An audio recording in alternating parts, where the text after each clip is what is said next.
Boy, are you lucky, man. There you are in America, you know, sitting around on your thing, listening to Shepard sweat out his lifeblood down there at the Limelight. And here I am. I'm Shepard. And I'm in some feckless, trackless, fetid jungle outside of Singapore right at this very minute.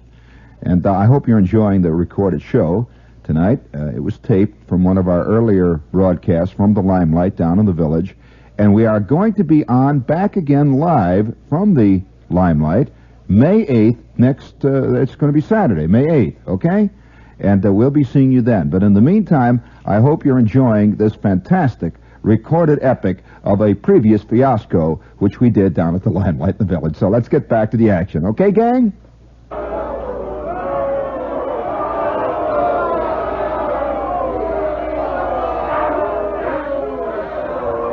Would you please call the police out there, somebody?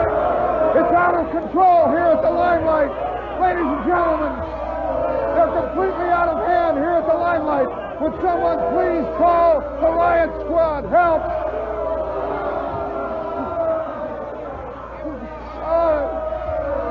Call it.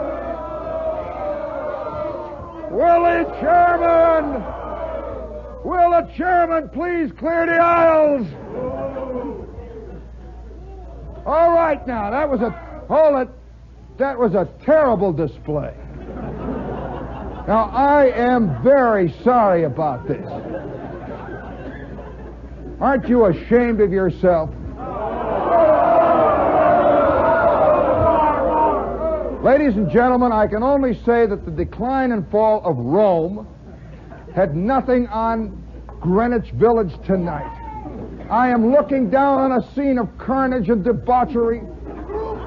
Hear that? The like of which has seldom crossed the ken of man. Evo, listen to this. Hold it. It's terrible, ladies and gentlemen. And I just want to apologize for WOR and for Marty Lauren, who runs the Limelight down here. This friendly, reliable, this little institution of good cheer here on 7th Avenue South tries so awfully hard to purvey hamburgers and ketchup and good cheer, and what do we get? Hatred! Well, all right, now, I'm going to put it to a vote. Do you want me to stay on the air? Do you want me to continue or not?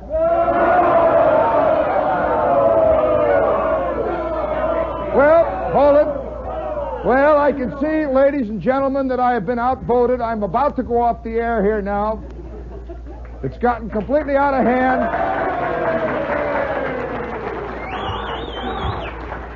My replacement, John Gambling, will be here.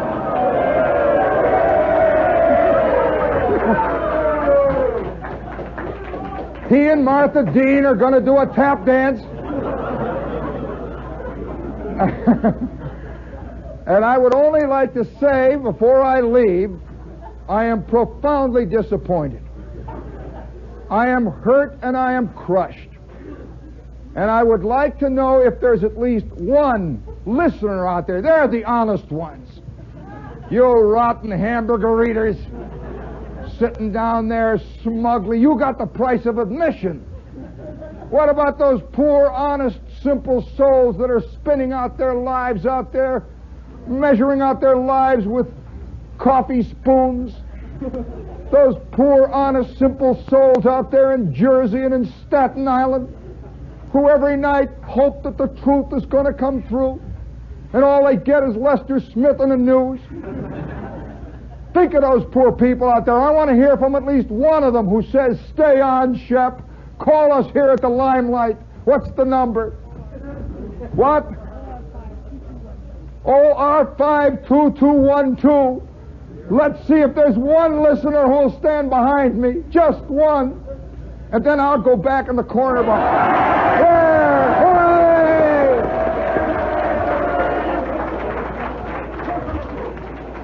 How's that for production? You know who that is? That's the manager of the station. And he is saying, if that son of a gun chickens out, tell him we got a contract that'll bust him in half. There he is. Oh, yeah, deep down inside of us is that secret fear that one day we're going to fall off that trapeze. And down we'll go.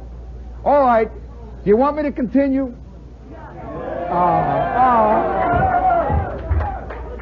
Now, look, why don't you do this for me? I'll ask you the question again, and in unison, I want you all to go, "Aw." Don't you think that I work awful hard and I should be allowed to continue? Oh, gee, I get nothing from this crowd. I'll tell you, I might as well pursue, wow. I might as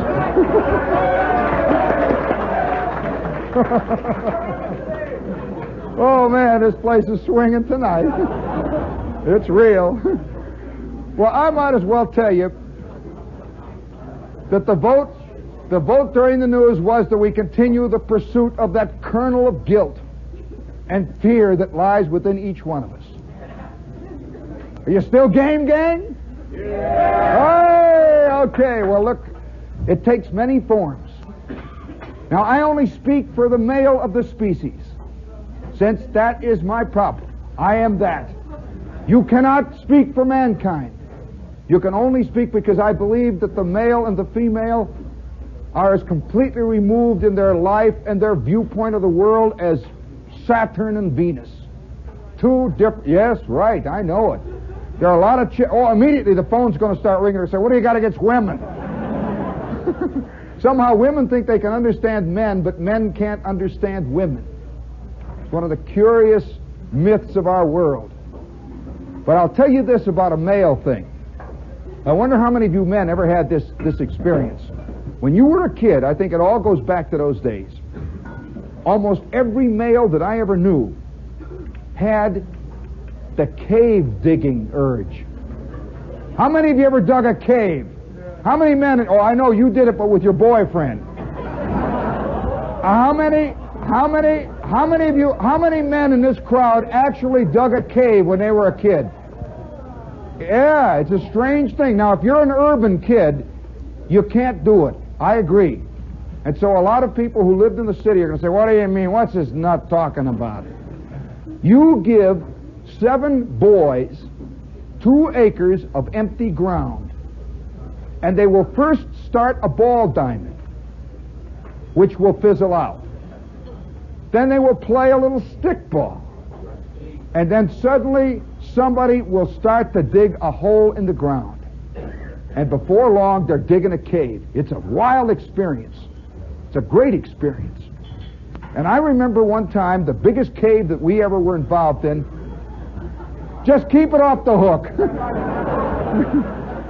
All of us secretly want to get off the hook anyway, so go ahead. Well, I'm a kid. I'm about 10 or 11. This is when the cave digging urge gets its strongest. And remember this, a kid earlier than that just digs holes in the sand. You know the thing of digging holes? He's only 6 or 7, he just digs a little hole. By the time he's 8 or 9, he thinks in terms of digging a hole and getting into it.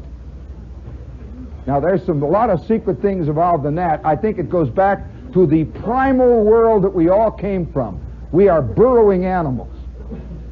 Man is not a building, he's a burrower. He digs down into the soil. Under the water he goes with his submarines. He's a snorkeler. He's a scuba diver. He goes under. How many times have you, in bed, it's 7 o'clock in the morning, the bells are ringing, and you pull the covers over your head. You know that great feeling of lying under with everything, you know, it's warm and everything in there, you know, and somehow you're in a cave, and you can see the light coming through the edge of the tent, you know, and it's a world, it's a cave. You know, we came out of a world of cave dwellers, and we haven't lost it. There's something comforting, you know, about sitting back there, just sitting there, sort of scrunching down on your haunches, spitting, with your red eyes glaring out there into that cold light of the outside world. Well, Flick, Bruner, Schwartz, Martin, and myself one day started to dig a cave It started very simply. Flick's got a spade. He found a spade and he's digging a hole. And the next thing you know, somebody says, let's make a cave. That was the project. And boys get hung on things like that. I don't know whether girls do or not, but boys get hung and they'll play basketball for 6 weeks straight, morning, noon, and night. They'll start at the crack of dawn, play basketball. They'll play basketball until 2 in the morning. You know that? And then all of a sudden they'll stop. Well, we started the cave hang-up. Flick, Schwartz, Bruner, Martin, myself, we're digging. Every one of us is digging. And it's a deep, sandy country that we're living in. Sand, you could dig it easily, beautifully. And the further we dug down, the colder the sand got. And the wetter it got. And the darker in color it got. And you began to feel that you were down somewhere where people had never been. You were in virgin territory. We made this hole at least 7 feet deep and dug a passageway down into it and had a big chamber. It must have been 10 feet square. And over the top of it, we put corrugated tin, cardboard, sticks, sod, built it right over the top. And every afternoon we dig down, sit down, come down into this thing and scrunch down in our cave. It was dark. Somebody got a hold of a rag rug and put it on the floor, And we'd sit on packing boxes. We had candles. We'd sit in our cave. It's a great feeling. And we'd each have a little cigar box full of our stuff. Knife, some string, flashlights, baseball, big fat one, made out of tape. It's all there. We'd sit down in our cave. And then, this is one of the most subtle of all the variations on that urge. Each one of us began to dig his own antechamber. I'm going to dig off in this way. Dig down. Well, each guy, by the way, takes his own style, just like we do in life. Flick was a chicken or outer. So Flick, all he dug was just a little sort of a groove, a kind of a little niche where he'd sit in there. He wanted to see the outside world, see, he wasn't going... Whereas Schwartz spent all of his life trying to get away from that rotten family of his. So he dug straight down and to the left. He was heading for India. Down and to the left, see? And I am digging just straight off and kind of vaguely slanting down. Even then, I was heading for hell. Digging down. And the further you dig, this is the scary thing about it. For those of you who have never dug a good cave, when you first start digging, it's cold. And as you dig further, it gets hot and clammy in the cave. Very hot, strange. It's sort of moist, and it forms a whole milieu and a whole world. And so over here is Bruner. Now, Bruner's father was a drunk. So Bruner is digging a little bar. He's got a little square niche that he sits in there, and he's got little bottles and stuff. Yeah, everybody has a little thing. And we'd carry candles. And every day after school, we'd come tearing for the cave. Boom! Down we'd go into the cave with our candles and start digging. And then when we'd get to the end of our little passageway, each one of us, we'd sit for a while. And I could hear Schwartz off in the distance digging. I'd hear Flick whimpering. Yeah, that's true, I could hear all these kids. And then you have to keep in touch, because man, in spite of the fact that he thinks he's an individual, is really a herd animal. He wants to get away from the herd, but he wants to be with the herd. That's where the big hang-up is. And so I'm hollering all the time, hey, Flick, hey, how are you, Flick? Hey, Shep. Hey, Schwartz. He's way down and gone. Hey, Bruner, how about some Coke? You got any Coke in there, Bruner? Yeah. The great feeling, we're all involved in this whole little world, and each day we are digging deeper, going further and further and darker and darker. And you know what begins to happen as you dig a cave? You begin to get scared of the thing that you created. Every day we would get more and more of that strange little feeling of queasiness as we come into the cave, because it's dark, it's spooky, it's underground, it's cold, and it was no longer the thing we made. It's just like civilization ourselves. You know, we built all this schlemoo. Yeah, now we're scared of it. We all walk around, we talk about rotten society and beautiful us. But we made it. We made IBM. We made the whole scene. It's us. And so we're digging. And every day I'm digging deeper and deeper. And it's a great satisfaction. You know, you dig a little dirt, you go, you take a handful of it, you pile it behind you. Take it, pile it. And you run across grubs. That is the secret fear. That down under the earth there is something. And you come across a grub, a little worm, you know. You pile it back. And then once in a while a lizard. You grab it, pile it back. And one day, these are the ways that you get your onion peeled, Dad. One day I am digging deep in my hole, and I can hear Schwartz way off in the distance, and I hear Flick whimpering off somewhere. I can hear the sound of the shovels going, and it's hot, and it's cold, and it's wet. It's everything all at once, and I'm digging in the dark with my little candle. Now, this is a difficult story to tell right at this moment, because this is a true traumatic experience, and it ain't easy. I have got my candle beside me. I am digging. I must have been 12 feet below the surface of the earth, at least. I got my shovel, and all of a sudden I see something dark ahead in the earth. Now, I have been digging up rocks for years out of that cave. Something dark. I scratch. It does something funny. It's moving. It's moving. So, I back away. And suddenly the earth just goes...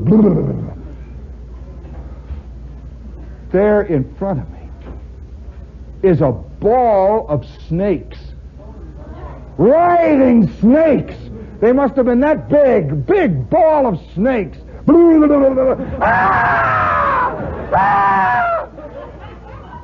Snakes, they fell down all over, green snakes. There were thousands of them in a gigantic ball.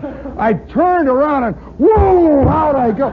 And the instant I screamed, I could hear Schwartz and Flick and Bruner, because they had been fearing something. Boom! Out we go, all of us. What is it? Schwartz, what'd you find? What'd you find? Did you find a body? We were always afraid of a body somehow. Did you find a body? I said, no! Snakes! Ah! You know, I'm a good man with one snake. You know, kids always used to get garter snakes, but have you ever tried to deal with 145 of them? All of them in a gigantic, it was about the size of a big basketball, writhing and jumping up and down. I'm up on top now. Schwartz and Flick and Bruner, all of us. There's snakes down there. Flick says, oh, no, come on. You know, he's the hip kid from the tavern. Snakes, he knows all those bums with the snakes, you know. Come on, snakes. There's no real snakes down there. I said, there's snakes! Quick, give me my BB gun, quick! And Flick goes down in there with his flashlight, and all of a sudden, from under the bowels of the earth, you hear, wow! Out he comes. Believe me, he hasn't touched a drop since. Flick comes tearing out. Bruner's got to see. You know, that's the one thing about evil. We all got to see it. Nobody takes anybody's word for it. That's why each generation's got to have its own war. It's got to see it, see. Doesn't really believe it was good. Wasn't really fun. And so down in the hole goes Bruner. And then, of course, out he comes, and all of us now are standing up on top of the cave. This is the monster we have created. It's full of snakes.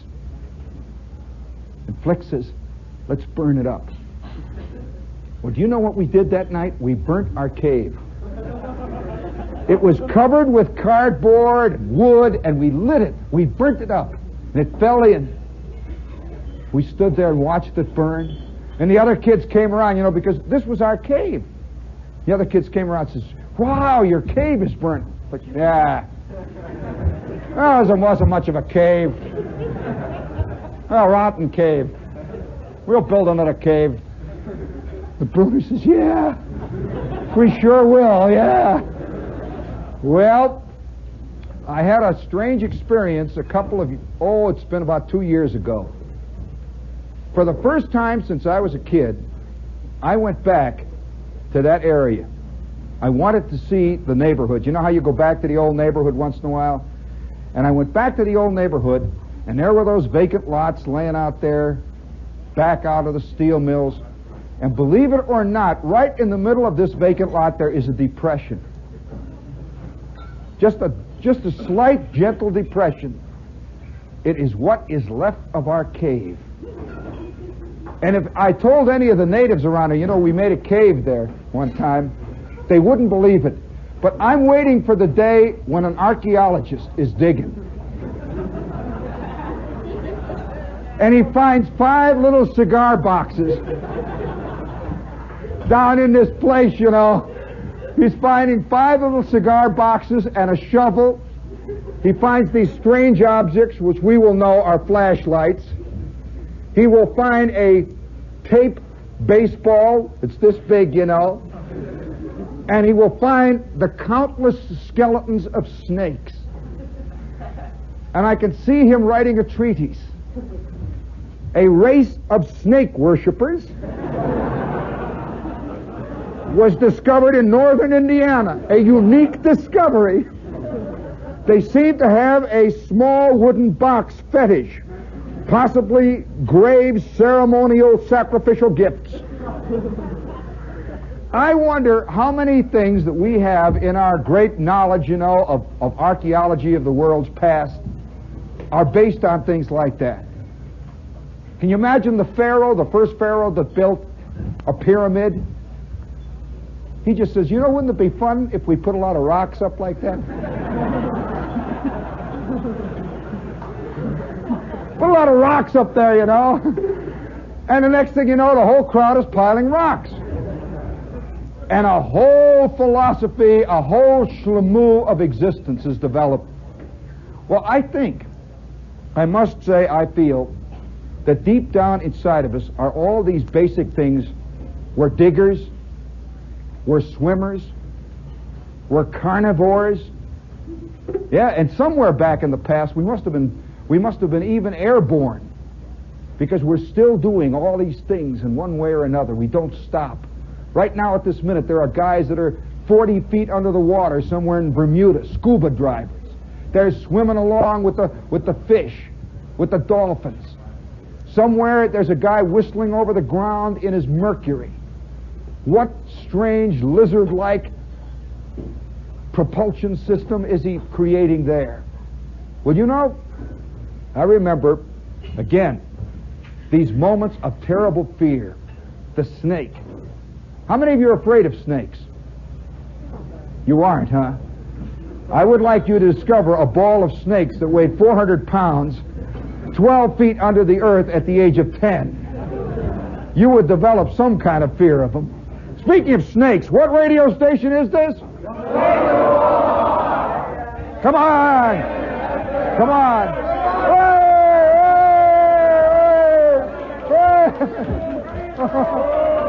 Boo, boo, Evo, Evo! Well, let me say this. Oh, Evo, at ease.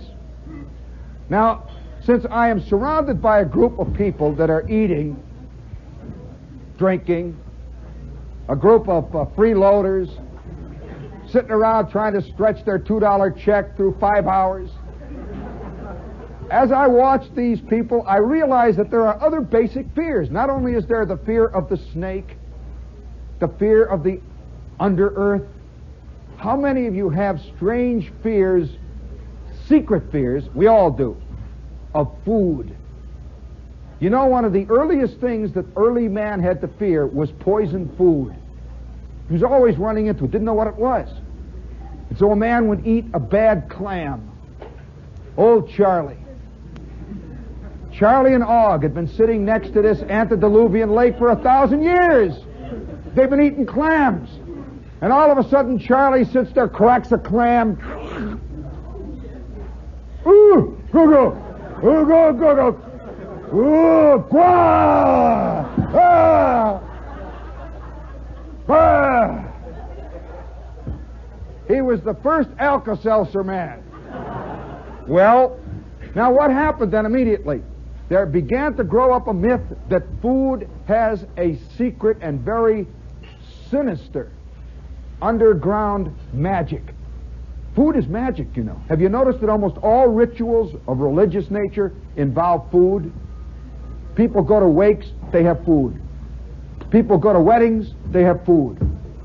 People go to bar mitzvahs, they have food. People go to the indoctrination of the kids into the new fraternity, they have food. Why? Why do we always eat? When we're going out on a big date, a big ritualistic courtship thing, where do we go? Almost invariably. We go to some jazzy restaurant. Eat. It's magic. And like all magic, there is good magic and bad magic. I wonder how many guys' lives have been ruined by taking the chick, this very important chick, to the wrong restaurant. Yeah, you got to be very careful about that. You know, you've been working on this for 7 months. Everything is going hunky-dory. Boy, isn't that a great phrase? That's a 19th century phrase. It says it, you know, everything's hunky-dory, boy. Everything is going great, you know, and you're going along, and you're just about to make that big move. You're going to ask her the crucial question. You take her to this restaurant, and she gets a bad chunk of liver. Have you ever seen a chick with her eyes spinning in 2 different directions? And who does she blame? Who forever is associated down in her stomach with nausea? Clarence. He doesn't know why. Either does she. I wonder how many guys have married the wrong chick because they've gone to this restaurant and they've gotten him up with some fantastic piece of roast duck with cherries Jubilee all over it. And he eats this one. Oh, boy! Holy smokes. And the next thing you know, it's Foreversville. In the euphoria of a fantastic meal, he has plighted his troth, and 400 years later, he's still eating duck. And she keeps saying, well, you remember it was very important to us. Yes. Oh, and I'm curious about how much of our magic is associated with food and our fears. How many people are striking out tonight, right here in the limelight, in Greenwich Village, because they ordered a rare hamburger and it came looking like a small chunk of marble. And who gets blamed? You know, I don't think women ever have that. You know, men are constantly striking out this way. You take them to some giant restaurant, $30 the check, and it's a rotten meal. And somehow you feel guilty. You really do. And women, I can see all of them say, well, what do you mean? What do you mean? Ask the man who's with you. He feels guilty. He takes you to a show. He spends $30 on a pair of tickets. You get into the show, and Mary Martin starts to holler. Ethel Merman is yelling, I love you, I love you.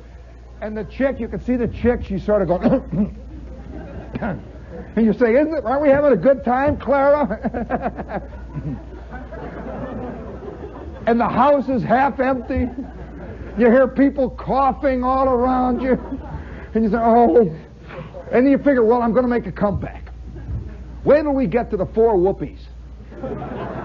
Wait till she tries that, boy, that Alaska Supreme. Wait till she gets the king crab there. And he keeps saying in the middle of the second act, baby, let's split on this crummy show. What do you say, huh? He is showing he is above this stuff. Let's split. Let's get over to the 4 whoopies. King crab, baby. Have you ever had it? No. He says, oh, boy. What? You see, king crab is a special kind of crab that comes from Alaska, and they dip it in butter. It's magnificent. The way they serve it at the 4 whoopies with just a touch of oregano, just a little rare Alsatian wine. And she's so... And a half an hour later, they're sitting in the 4 whoopies. And you know that terrible feeling of being the only one who's come to the restaurant? You're sitting there, this vast expanse of tables, and the waiters are all standing around. They come over with the menu. And you say, that's all right. We're having king crab supreme. He says, oh, what is that, monsieur? King crab supreme. He says, we don't serve king crab supreme. Well, oh, and he immediately realizes it's the lobster net he was talking about. And here he is in the four whoopies. And it's all written in Belgian.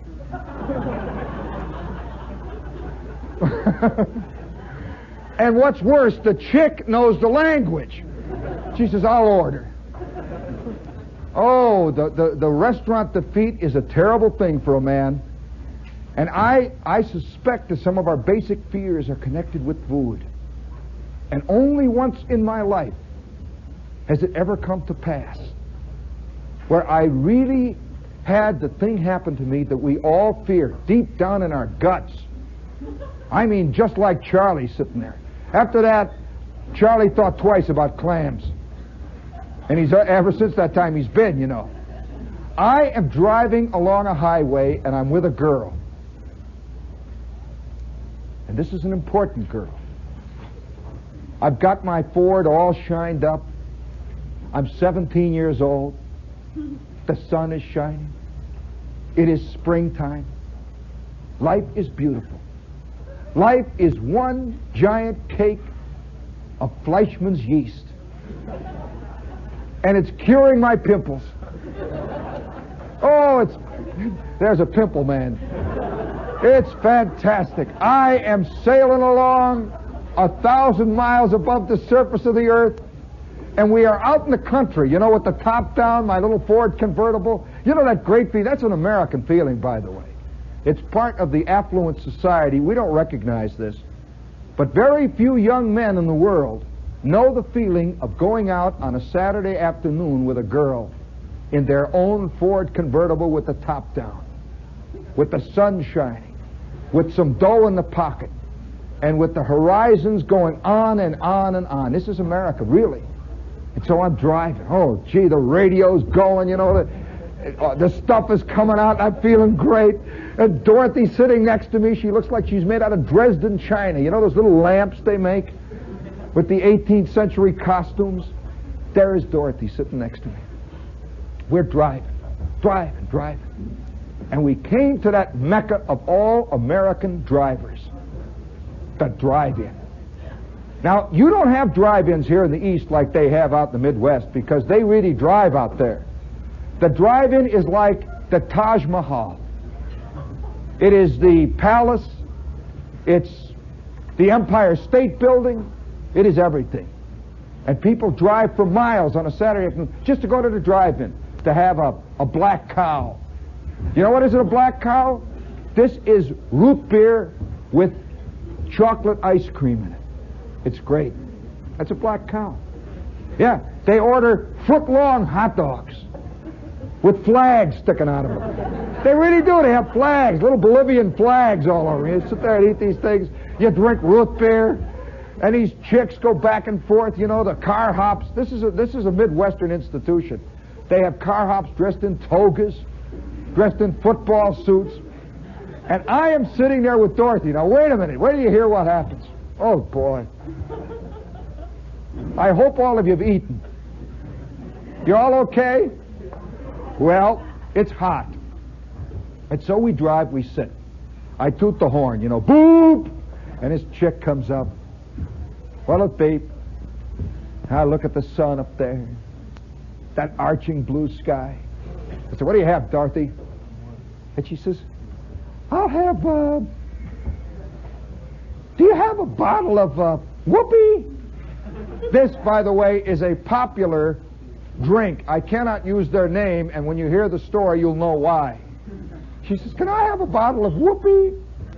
And the girl says, we only got fountain whoopee. She says, oh, well, I'll have a bottle of yowiee then. And she says, okay, you have one bottle of yowiee, what else you have? I'll have a foot-long hot dog. And that's it. And I say, well, bring me a cheeseburger and a black cow. And don't forget, bring her that bottle of yowiee ice cold. Thumbs up. And the chick goes away. 10 minutes later, she comes back with a tray. How many of you, by the way, have ever rolled up your window with a tray and caught a double banana split on your sport coat? Oop, you know. Great moments. These are American moments. And so I'm sitting there in the front seat of the car. Dorothy's sitting there in the front seat of the car next to me. She gets her bottle of yowiee. She's sipping it, eating the hot dog. I'm eating my gigantic, beautiful cheeseburger. I'm a real cheeseburger nut. I'm drinking the root beer, black cow. Sun is beating down. The music is playing, you know, the jukebox. And the cars are coming in and going. And I'm sitting like this. And Dorothy's got this bottle of yowiee. By the way, a fantastically world-known drink. She's got her bottle of yowiee. And over here, I have, you see, my dashboard was a polished dashboard. It reflected light. This is important. I suddenly begin to see something strange about her bottle of yowiee. I'm looking at it. It's a sort of cloudiness. And she's drinking it away. We're talking. And she's falling in love with me. You know that great moment, that great feeling, friends, men, when you figure the chick is really going, you know? You got your cute look on. Well, all men work on their cute look. Some guys take their glasses off to get their cute look.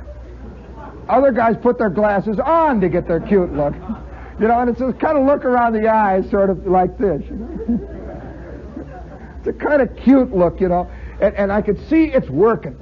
And then I begin to also see something with that yowiee.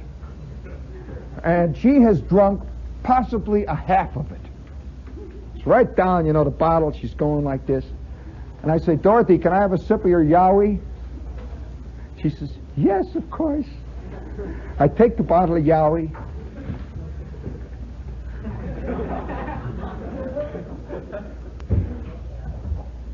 At the bottom of the bottle, this much of it is filled with very deceased houseflies. The whole bottle. What a moral dilemma. Do you tell her? Do you say, Dorothy, look at the flies?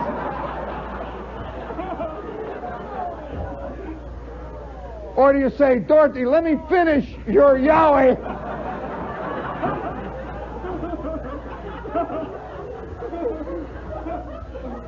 Holy smokes, and if you think I'm making this story up, I'll tell you, I have not gotten over my sick yet. And I can see it, boy, if you've ever looked at a bottle of yowiee through the sun, with that beautiful sun shining down through it, and you see them, they sort of, even when they're dead, they fly. You know? Millions of them. Don't ask me how they got there. I don't know. Somebody in the yowiee plant must have just been going like this. You know? I'll show those bums.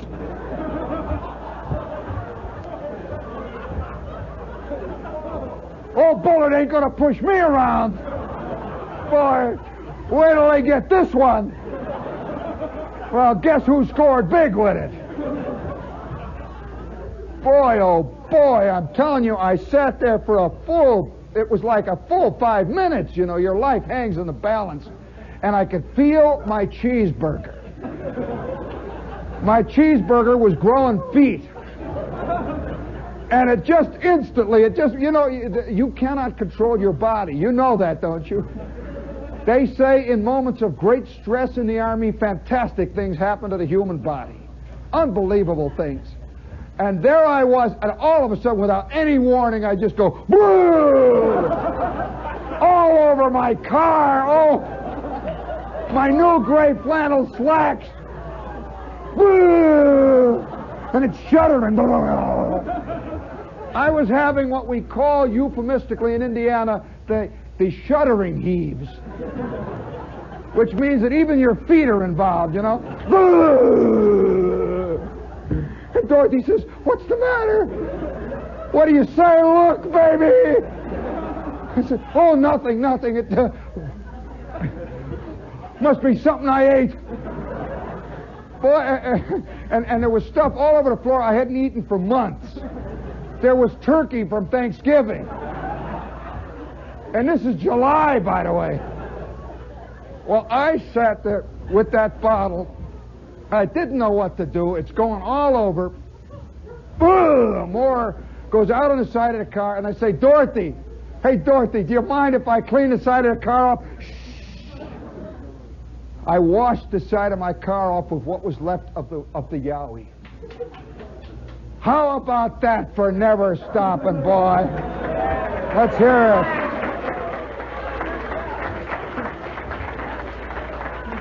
What a recovery. What a recovery, man. I'll tell you, the American GI, well, we drive back and I am white, I am green, I'm purple. And I keep looking at this chick, this beautiful girl sitting next to me, and she's feeling great. She's feeling beautiful. And I began to realize the truth of that old slogan, "In ignorance, Dad, there is bliss." I'll tell you, in ignorance there is bliss. And I wonder how many of us have eaten wild stuff, old cigar butts, old dish rags, without knowing anything about it, you know? And she's sitting there next to me, and all I can see is this beautiful girl with dead flies inside.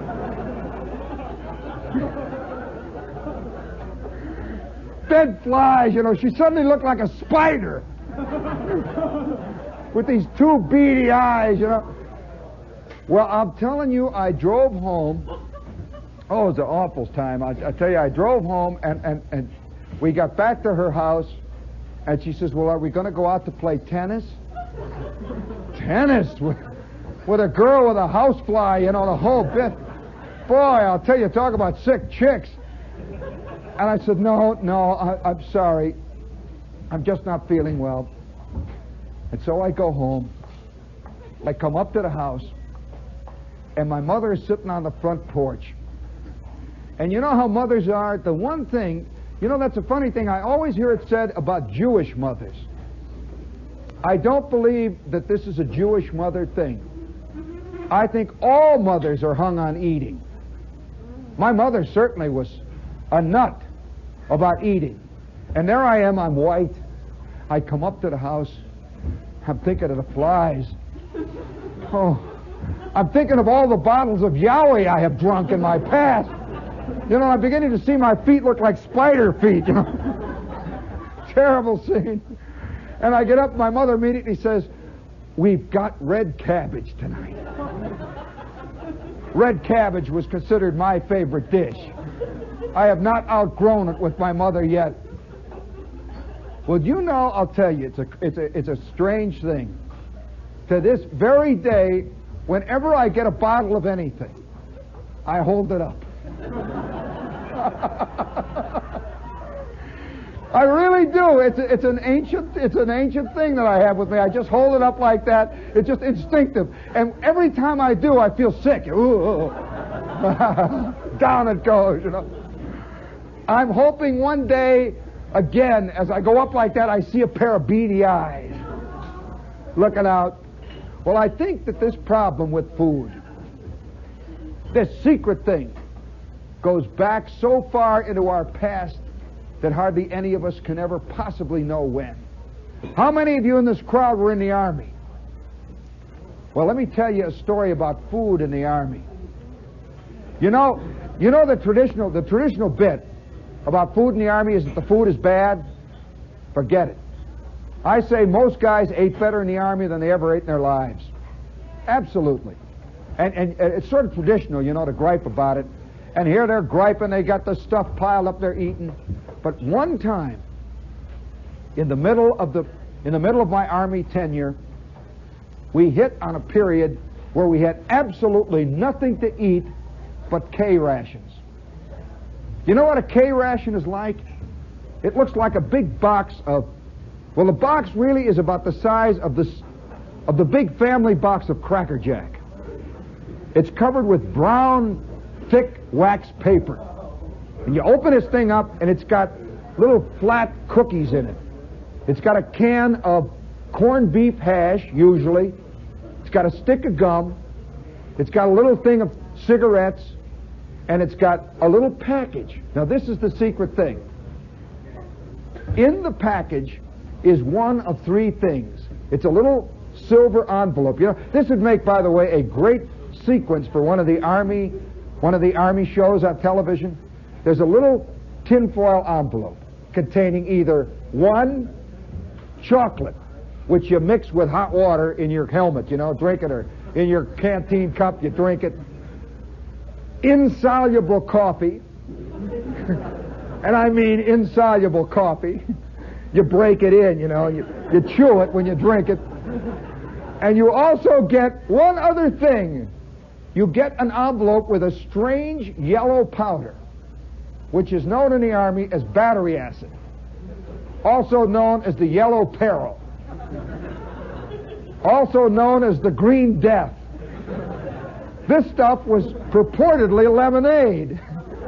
And so guys used to sit, believe me, in the middle of a battle. Here they're sitting, see, three guys in a foxhole.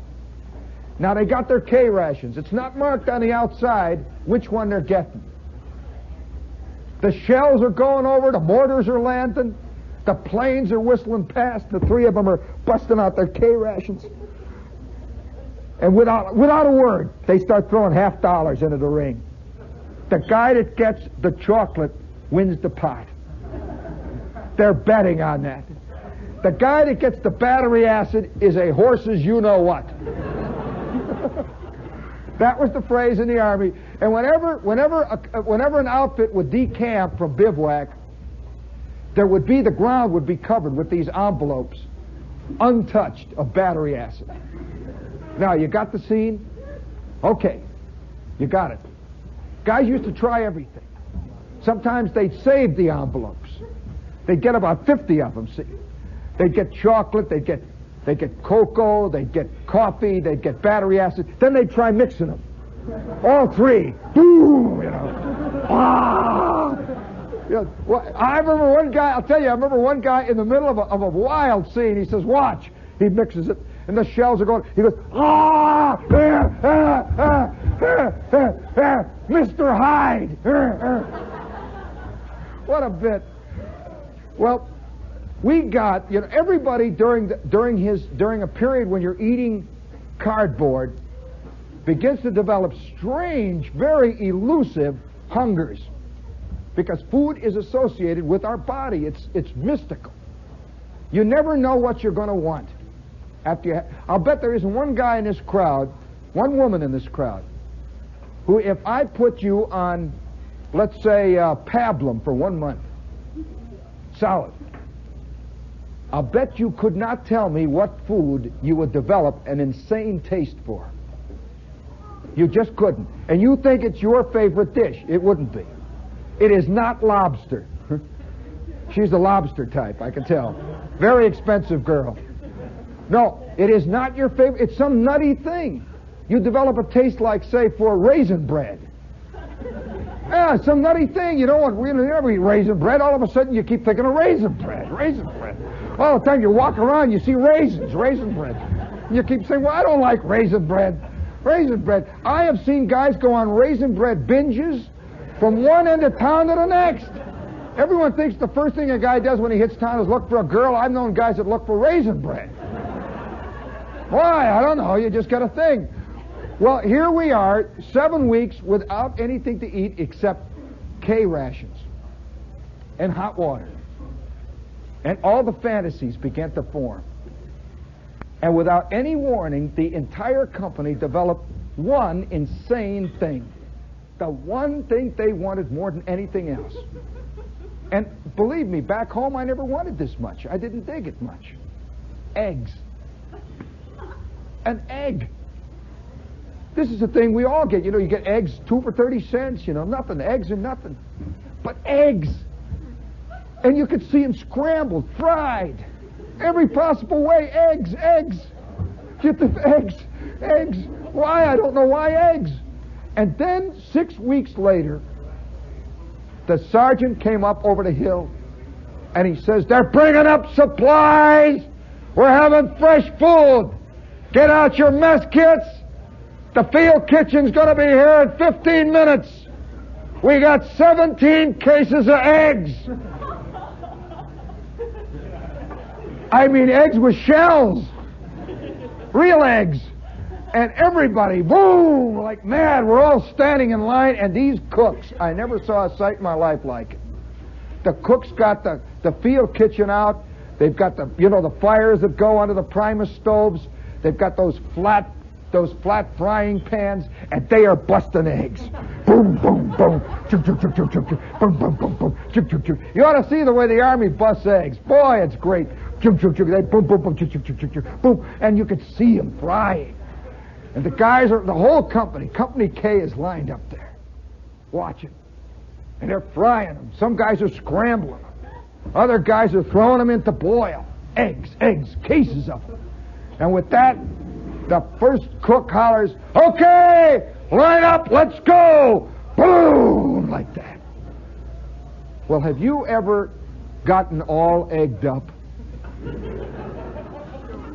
I swear to God, there wasn't a man in that company that did not eat less than 15 dozen eggs. Back, the line was continuous. You're eating as you're walking. Back to the end of the line. Give me more. Eating. Eggs. Scrambled, fried, boiled, raw. Give me the shells. Eggs all over the place. And then it was all over, the debauch. The field kitchen packed up. These guys had delivered the hot food. They said, okay, so long, fellas. And away went the trucks. It was glory. It was unbelievable. And everybody goes back to the company area carrying their carbines. They sit down, the helmet, and they begin to dream of the old days. 10 minutes ago. They begin to dream of fried eggs and scrambled eggs. They begin to dream of boiled eggs. And everyone sat there. There was a deep silence hung over the company. Even the first sergeant was quiet. His fangs were blunted. The captain was asleep in his hole. The company was all egged up. Well, do you know, to this very day, I cannot sit down to breakfast without having a taste for eggs. Believe me, there is something sinister about an egg. And I come in, and the girl comes up. I want to order waffles just once. Just once I want to say, bring me pancakes. Wheaties with Super G. I form it inside. I ought to say, bring me cheese Danish. But what comes out? Eggs! Every time I say, give me eggs. They think I'm sick, I got some Oedipus complex or who knows what, All I can remember is Company K, and out there in the darkness, way out in America somewhere, there are 238 guys who got the same hang-up. The egg hang-up. And I propose right now at this minute, just for me, I don't ask much of you, I think just once we ought to give the lowly egg, of which we all have sprung from, we ought to give the lowly egg one round of applause. Hooray for the egg! Hooray! Hooray! Come on, let's hear it! Come on! All right, now wait a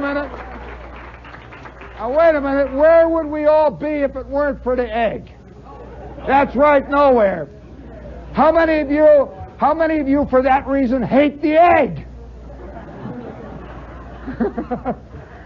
I think a lot of guys hate eggs for that very reason. You know, speaking of giving things the applause that they never get, every day of the year I walk down 34th Street and up 6th Avenue, and I see the Empire State Building. Somewhere out in the darkness now, maybe 15, 20 blocks north of us, that big old fat Empire State Building is just standing there.